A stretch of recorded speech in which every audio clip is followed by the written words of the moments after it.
तो 20 तारिख में प्रकाश पाइब plus two first selection merit list. तो फास्ट मेरिट लिस्ट नेम सिलेक्शन हो सारा पर तो आपने कॉलेज में एडमिशन करेंगे। तो ये पिला डाउट रोचे कि तो क्यों कॉलेज में एडमिशन फीस केते टंका रही तो आम से विषय आज जाना। तो जानापी आपने जेकोसी गूगल क्रोम ब्राउजर तो साम्स ओडिशा लिखि सर्च करूँ। देन फास्ट वेबसाइट आसी samsodisha.gov.in।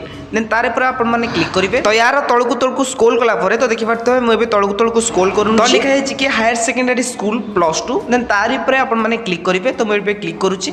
देन क्लिक कर सारा ये किसी ओपन हो। देन आपने पपअपटा को कट कर सारा तो देखिए साम्स वेबसाइट ऑफिशियल पेज ओपन हो सारी। तो ये डिस्ट्रिक्ट को सिलेक्ट करने को कहूँ। तो जो कॉलेज आपने एडमिशन फीस को जानवा चाहते तो सही डिस्ट्रिक्ट को आपने सिलेक्ट करेंगे। तो डिस्ट्रिक्ट को सिलेक्ट कर सारा तो देखिए मुझे डिस्ट्रिक्ट को सिलेक्ट कर नौची।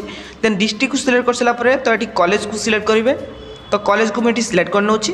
तो कॉलेज को सिलेक्ट कर सारा तो इंडिविजुअल प्रोफाइल उपर आपने क्लिक करेंगे।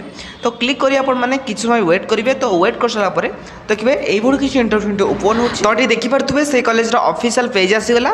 तो ये आम तलकू तलकू स्क्रॉल करवा तो आमको जानवर अच्छे एडमिशन फीस केते टंका रही। तो यार तलकू तलकू स्क्रॉल कलापर तो देखिपे रही एडमिशन फीस लिखाई। तो देखिपे तो आर्ट्स स्टूडेंट 5468 टंका से कॉमर्स स्टूडेंट 5648 टंका। तो सही साइंस स्टूडेंट 5569 टंका रही। तो एससी एसटी अदर कैटेगरी सब कैटेगरी पे केते टंका रही रिएडमिशन फीस केते टंका रही। तो सब डिटेल्स देती तो आप आराम से चेक करेंगे। तो आज जब किसी डाउट रोचे तो निहत भाव कमेंट बॉक्स में कमेंट करूँ। तो वीडियो हेल्पफुल लगुला तो निहत भाव आप चैनल को सब्सक्राइब कर बेल नोटिफिकेशन को ऑल बटन में सेट कर।